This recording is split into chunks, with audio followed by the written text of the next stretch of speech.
नमस्कार मंडळी, साध्या पावाला द्या मसालेदार झणझणीत तडका। तर त्यासाठी कढईमध्ये 1 चमचा तेल आणि 1 चमचा बटर घातलेलं आहे। थोडंसं जिरं घालून घ्यायचं आणि छान असं मिक्स करायचं। एक मीडियम साईजचा बारीक चिरलेला कांदा, त्याचनंतर टोमॅटो आणि शिमला मिरची बारीक कट करून घेतलेली ती सुद्धा यामध्ये टाकून घ्या। छान असं मिक्स करून घ्यायचं आहे।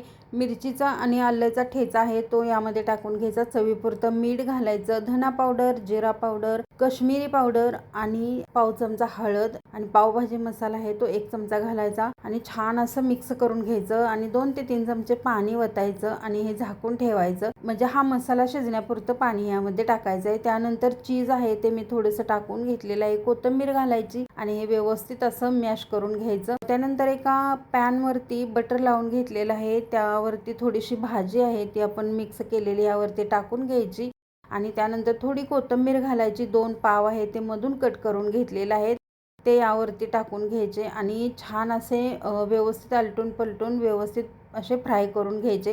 त्याच्यावरती आहे तो मसाला छान असा भरून घ्यायचा, तुम्हाला जेवढा गरज आहे तेवढी, आणि वरतून थोडी शेव, बारीक चिरलेला कांदा वगैरे सुद्धा तुम्ही टाकू शकता। तर हा मसाले पाव आपला तयार झालेला आहे, झणझणीत आणि चमचमीत। नक्की ट्राय करा।